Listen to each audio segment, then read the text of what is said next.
Aujus. Kenapa Putih? Kelihatannya amas banget sih. Aku masih sedih banget Aujus. Aku keinget soal banjir di Sumatera yang bikin banyak saudara-saudara kita terdampak. Bahkan ya Aujus, sampai sekarang masih banyak keluarga yang masih kesulitan di sana. Aduh ya Putih, aku juga ikut sedih jadinya. Apalagi komunikasi di beberapa daerah masih belum lancar. Bahkan karena sempat terputus kontak, ada loh yang sampai langsung nyusulin ke sana. Siapa tuh Aujus? Ridwan loh, Ridwan Naibaho. Bukan cuma menyusul keluarganya, Ridwan juga ikut membantu dengan membuka donasi untuk para korban banjir di Sumatera loh Putih. Ridwan akhirnya memutuskan untuk pulang ke Tapanuli Tengah. Ketika kamu pulang, yang kamu lihat kondisinya seperti apa? Jadi Ridwan biasanya itu pulang dari bandara yang dekat rumah itu sekitar 4 jam. Cuman karena memang akses jalanan putus, jadi Ridwan harus turun ke Medan. Dari Medan itu harus mutar, aksesnya harus ke Aceh dulu. Dari Aceh baru ke kampung aku, itu sekitar 20 jam perjalanan darat. Yang harusnya 4 jam, jadi Ridwan pulang ke kampung halaman itu jadi 20 jam. Aceh kan juga pasti susah sekali perjalanannya menuju sana. 20 jam? 20 jam. Pada saat itu Aceh belum terlalu berdampak. Oke. Nah setelah aku pulang kampung, nyampe ke rumah baru yang Aceh yang menyusul. Makin terdampak. Iya. Oke. Akhirnya lewat jalur darat 20 jam sampailah di Tapanuli Tengah. Sampai di Tapanuli Tengah. Di situ kamu menemukan fakta alhamdulillahnya keluarga. Alhamdulillah keluarga selamat semua. Selamat semua, cuma Iya. kenapa nggak bisa dihubungi Pak? Kenapa? Kalau sampai saat waktu itu juga jaringan memang belum bagus. Ya. Jadi rumah cuma berdampak masuk lumpur segini. Oke. Oke. Tapi keluarga baik-baik saja kan? Alhamdulillah. Semua Ibu kan udah udah nggak ada, iya. Bapak. Terus saudara-saudara, adik-adik itu? Alhamdulillah aman semua. Oke. Alhamdulillah. Tapi di tengah bencana ini baik-baik saja merupakan hal yang tidak baik ya. Walaupun alhamdulillah sehat, yang kamu temukan itu apa? Fakta kesulitan apa keluarga kamu? Selama 7 hari sampai kamu ketemu. Selain makanan. Makanan, air bersih juga susah banget. Iya, Pak. Air bersih. Karena memang sungai-sungai di sana itu Lumpur. udah ketutup lumpur. Jadi bahkan Ridwan yang udah nyampe di kampung sana juga susah banget buat nyari air minum gitu-gitu. Betul. Mandi. Jadi kita itu mandi, Pakai ada air yang ngalir-ngalir ke jalan raya. Jadi orang itu pada cuci di jalan raya. Betul, itu ada di berita, kita lihat juga. Minum juga masak air dari air itu ya? Air itu. Jadi kalau hujan, kita manfaatin air hujan itu buat mandi, buat air minum gitu-gitu. Jadi kita balik ke masa nggak ada listrik. Jadi kita masak pakai api tungku lagi gitu-gitu. Ridwan, Itu berapa hari mengalami itu? Selama Ridwan di sana, Berapa hari Ridwan di sana? sekitar 12 hari. Ridwan, kamu bawa apa ke sana? Maksudnya bantuan apa untuk keluarga kamu minimal untuk keluarga kamu apa? Bawa dari Jakarta tuh bawa makanan atau apa, bawa apa? Ridwan kemarin pas berangkat dari sini, Ridwan bawa jajan-jajanan satu Iya, karton. Terus nyampe di Jakarta nyampe di Medan, baru di Medan Ridwan belanja logistik. Oke. Karena Ridwan juga kan menggalang donasi Betul. buat masyarakat yang ada di sana. Baik, nanti kita akan sambung lagi Ridwan tentang Ridwan pulang kampung ke halaman pun juga dengan donasi yang dia bawa. benar-benar air bersih. Kita juga mau kasih lihat di sana di Tapanuli Tengah seperti yang Ridwan sampaikan sebelumnya, Tapanuli, darurat air bersih ya. Kita akan saksikan.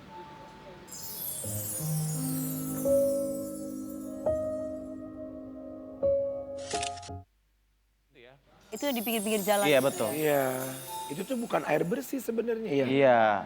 Cuman kita Air memanfaatkan. hujan ya. Benar, yang ngeyem itu air comberannya gitu Kak. Minum pun dari situ.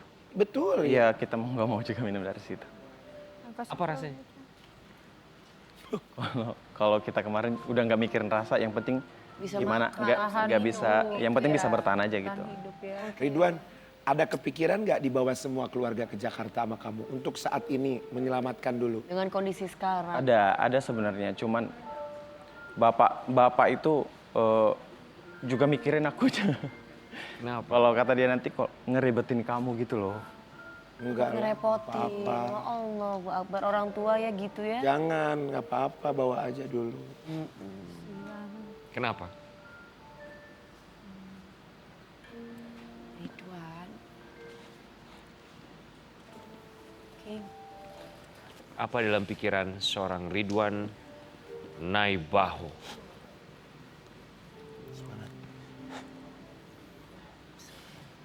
Orang tua pasti begitu. Tapi bawa aja, kasihan. Bapak bilang apa waktu Ridwan pulang? Kita semuanya di sini insya Allah aman.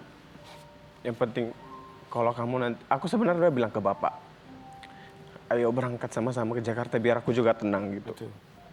Man, bapak tuh lebih mikirin aku, katanya, ya kalau kita juga nanti jadi ngerepotin kamu di sana kan, kamu yang tertekan sendiri, kata bapak gitu. Kamu bilang apa? Nggak apa-apa, kita jalaninnya sama-sama pak, aku bilang begitu. Enggak, kamu dulu yang kita pikirin karena selama ini kamu terus yang mikirin kita gitu. Gak apa-apa, tapi kita namanya kasihan juga kan. Gak apa-apa, selama ini kamu terus yang mikirin kita. Itu yang selalu kamu lakukan. Ceritanya sama ya dengan kita. Tapi tetap paksa bawa karena kasihan. Ke satu orang tua, terus adik-adik, nggak apa-apa bawa dulu aja. Nanti kalau udah mending, bawa lagi ke kampung halaman. Kasihan. Nggak repot. When you try your best but you don't succeed. Wah, aku salut banget deh jadinya sama Ridwan.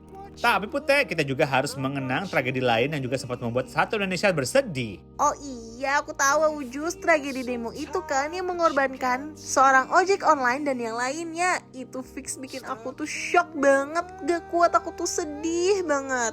Nah bener banget Putih, kamu aja sedih apalagi keluarga yang bersangkutan. Bahkan sampai komunitas ojek online pun juga ikut berduka dengan peristiwa itu. Ribuan ojek online bersama-sama melepas kepergian almarhum ke tempat peristirahatan terakhir. Ada diperhatikan untuk keluarganya, kita ikut senang. Sobat Ambiar, yang membuat kita bergetar pun juga merinding ketika kita melihat bagaimana komunitas ojek online ini mereka melepas kepergian almarhum dengan cara yang begitu luar biasa. Ribuan ojek online bersama-sama melepas ke tempat peristirahatan terakhir. Kita akan saksikan.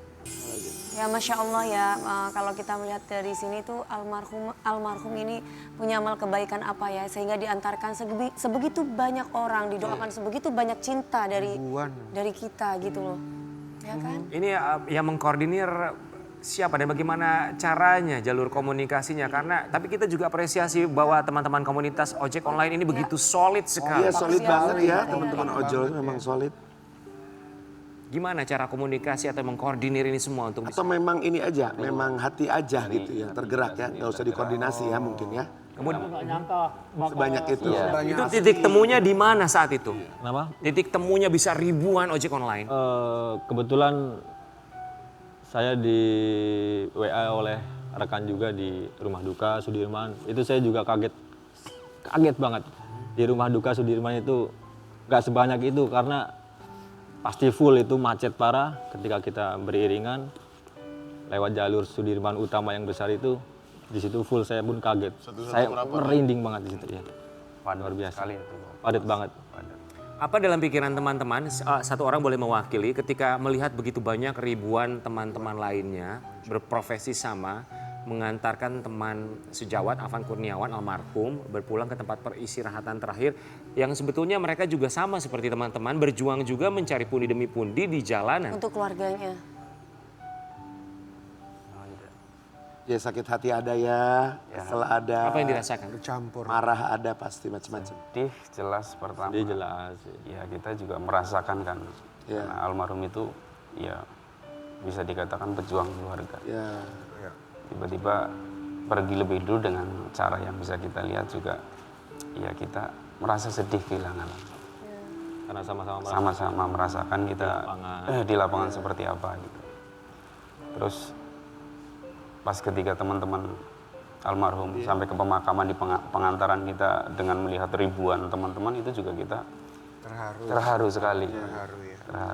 Terharu sekali kita.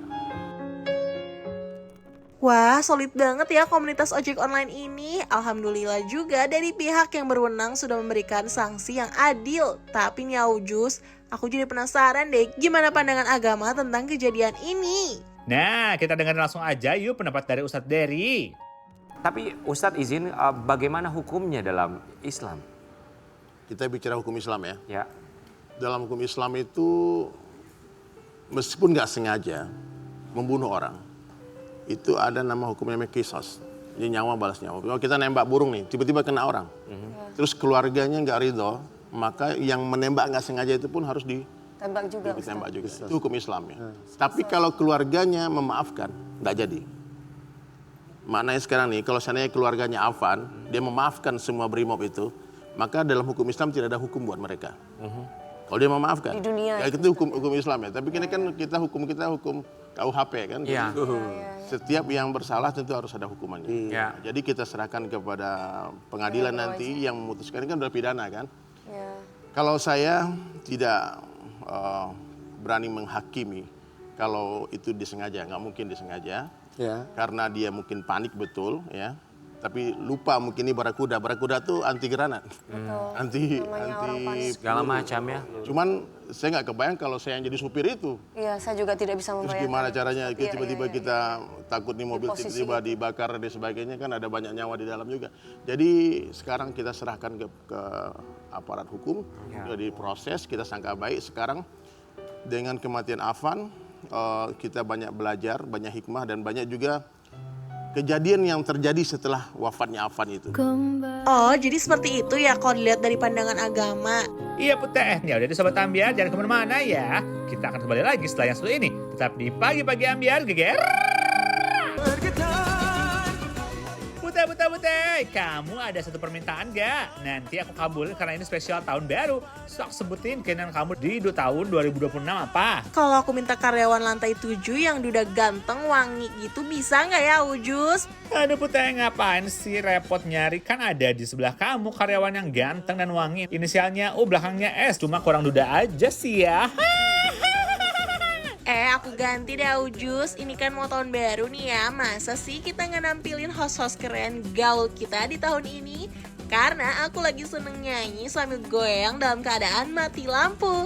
Aku pengen deh cuplikan lucu Raja Dangdut Indonesia.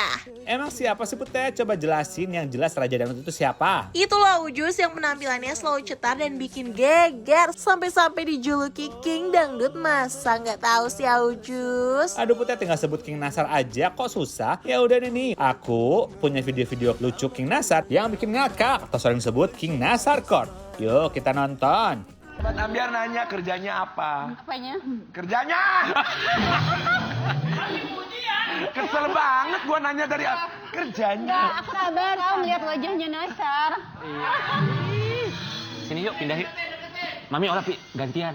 Coba dia yang di situ. Oh iya, oke.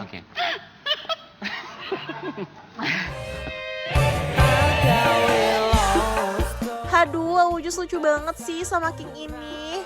Emang ya sosok King ini gak akan tergantikan Sobat Ambiar. Iya dong, host kita tercinta ini mah nggak bakal ada yang bisa gantiin penampilan dan tingkah lakunya. Tapi ya Putri, ada lagi nih host kita nih yang gak kalah seru. Emang siapa sih ya Ujus? Aduh, kalau aku sih berharapnya Mami sih ya. Soalnya celotehannya dari Mami DP ini random banget. Bener pisan Putih, Mami DP ini terkenal dengan mulutnya yang belak-belakan. Terus kalau manggung tuh penampilannya bikin melongo gitu. Nih yang kemarin aku baru aja ngeracik video celotehan Mami yang bikin geleng-geleng kepala. Yuk kita tonton. Ya ampun Ujus, perut aku sakit banget nih gara-gara ngeliat kelakuannya randomnya mereka berdua. Jadi pengen dibikin core Putih cantik, wangi, mempesona sama Ujus yang selama di program Pagi-Pagi Ambiar. Aduh, ada aja ya permintaan Inces ini. Wah, jadi kangen deh sama host kece kita ini ya Ujus. By the way, udah 2 jam nih kita menemani Sobat Ambi di rumah. Mau standby tahun baruan gak sih kita ini? Yuk Ujus, siap-siap Sobat Ambiar, sampai ketemu lagi ya. Yuk sampai di sini dulu ya Sobat Ambiar, sampai ketemu lagi. Tetap terus tonton Pagi-Pagi Ambiar setiap Senin sampai Minggu pukul 8.30 waktu Indonesia Barat.